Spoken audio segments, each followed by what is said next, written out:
And I want this country to be great for my children as well. We need to control it. We need to make sure that we are thinking about the next generation, not just who's going to wipe bottoms for us today. That's not good enough. Okay. I was born here, but I grew up in a place where fear was everywhere. You cannot understand it unless you've lived it. Triple checking that all the doors and windows are locked, waking up in the night at every sound, listening as you hear your neighbors scream as they are being burgled and beaten, and wondering if your home will be next. This is the past. We need to talk about the future. There are many countries now who want to use guilt to try and exploit the UK. They ask for reparations. I saw it as a trade minister. It's not culture wars. I was at the WTO. I won't name the minister from another country. And he was telling me that we needed to give up some of the things that we were doing because of colonialism and because they needed time to develop. These arguments are a scam. Don't fall for it. We need to make sure that we put this country first. We work well with our neighbors. We work well with other countries, but we have to look after ourselves too.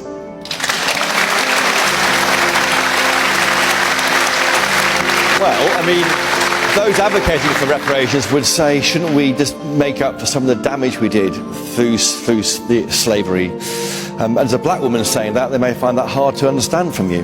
Well, there are many things that the British Empire got wrong. But there are many amazing things that the British Empire also did. And we need to be honest about that and stop pretending that it was all bad.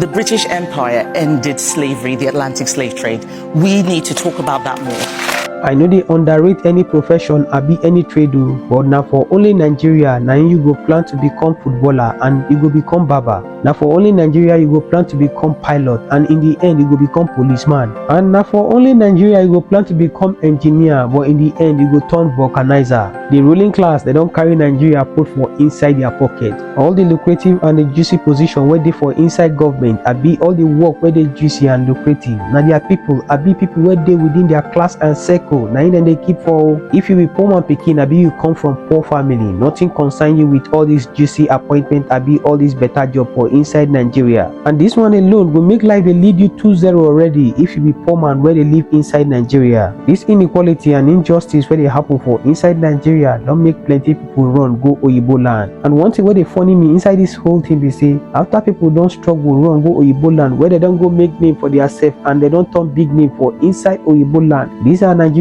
leaders. They go they do attaché. They go they try to draw the person closer and they go want make the person claim in Nigerian root by force. This UK conservative leader where they call Kemi Badenoch, she they do everything make she deny her Nigerian root because she feels say Nigeria no do anything for her. She don't make her own views about Nigeria, even as some na bad views na in them be about Nigeria. And this one don't make plenty people don't come out they blast her.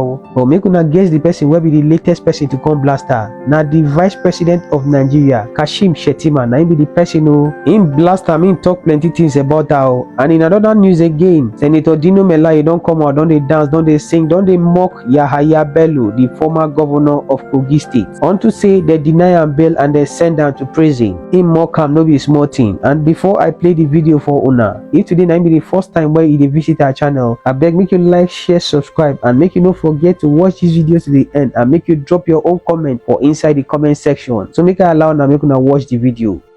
Who founded Facebook? The co-founder of Facebook was Eduardo Luis Sabirin, born in Sao Paulo, Brazil, of Jewish Brazilian ancestry. Elon Musk, the richest man in the world, was a migrant from South Africa.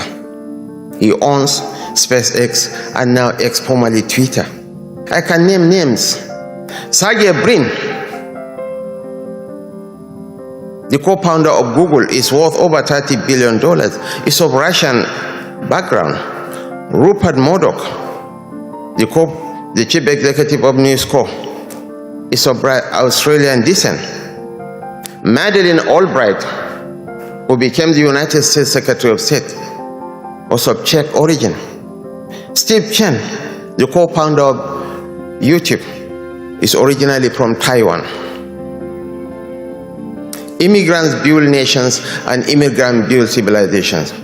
One of the men in the front seat here has a thriving business in Namibia.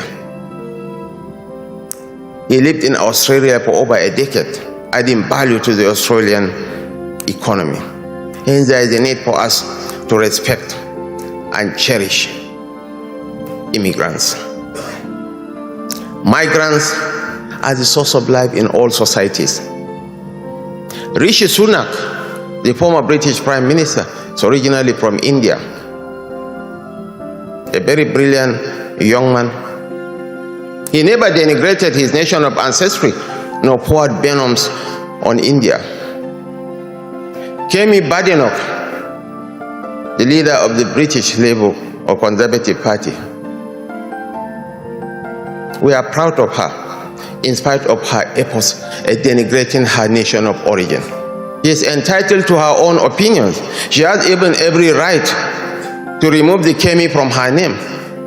But that does not underscore the fact that the greatest black nation on earth is the nation called Nigeria. 1 out of every 3-4 black men is a Nigerian. And by 2050, Nigeria will surpass the United States, will be the 3rd most populous nation on earth.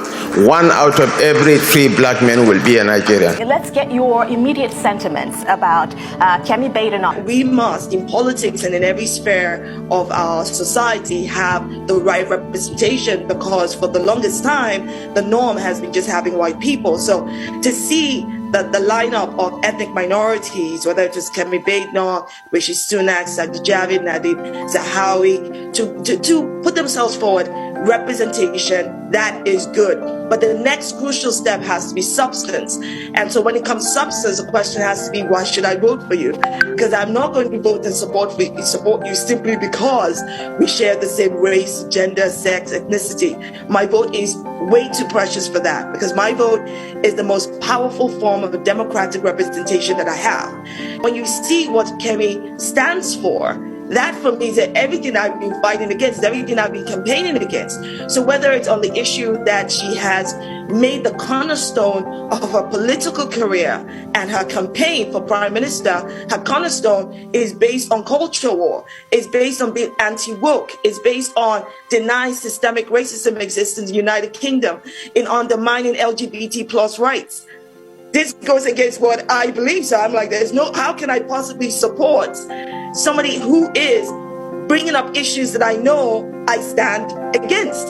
Because if this was a different politician, it was a white politician, I did the same with Boris Johnson, I would speak out against them. People are excited because, okay, it's an ethnic minority, okay, it's a woman. Again, that's representation. But you need to be looking at substance, people. You need to be taking a look at, what they stand for, their competencies and policies. And if that does not match up with what you believe, how can you possibly support it? Kemi Badenoch right now, racists and white supremacists have found a kindred spirit in her because she denies systemic racism exists, because she says things like white privilege should not be taught as a contested fact. Because each time she speaks about Nigeria, if you listen to her when she speaks about Nigeria, she talks about Nigeria in very disparaging tone. Yeah. None of the other contenders speak disparagingly of India, Pakistan, or Iraq. So why does she always do this? This is what you should be thinking about.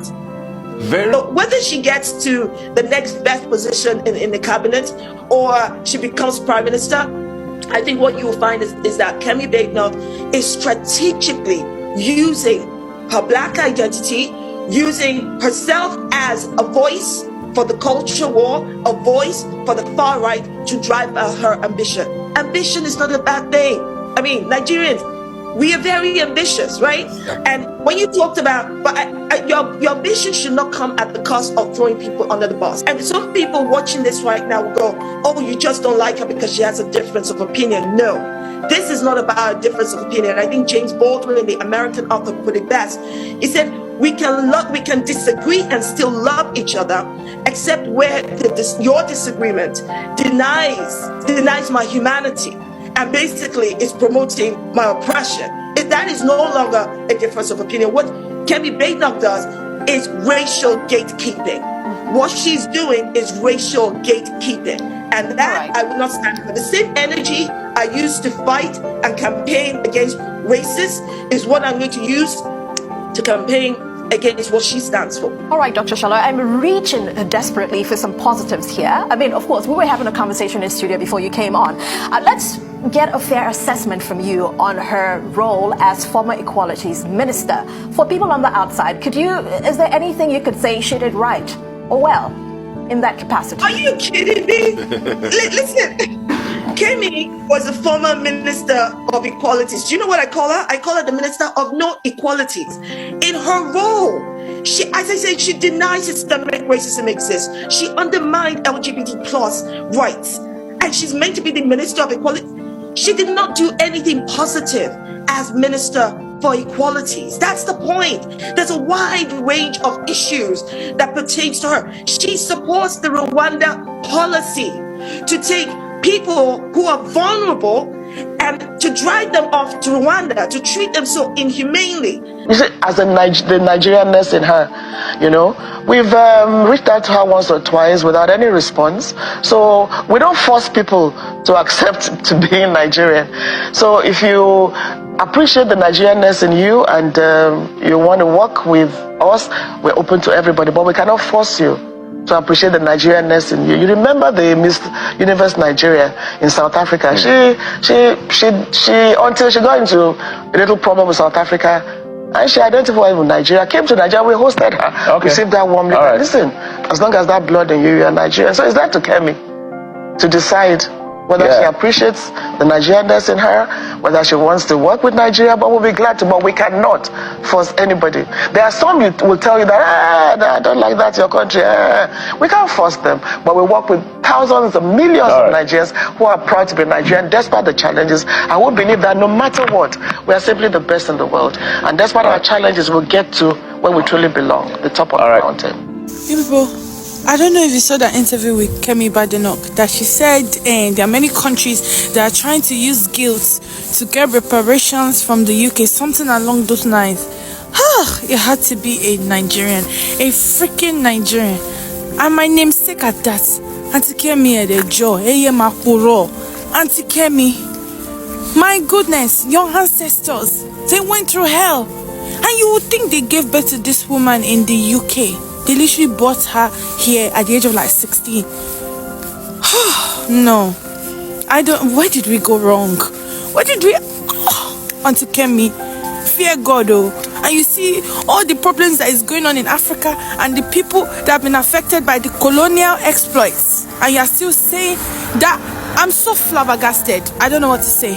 My Lord, it had to be you Nigerians. Do you know Yaya Bello Masewole Ijoba? I know Yaya Bello Masewole Ijoba. Do you know TYD Masewole Ijoba? We know TYD Masewole Ijoba. You do Yaya. Kí ló tún kù tí ó sọ? Kí ló tún kù tí ó sọ? Ẹni tí mo fẹ́ lórí tó tẹ̀lé wúyẹ́. Kí ló tún kù tí ó sọ?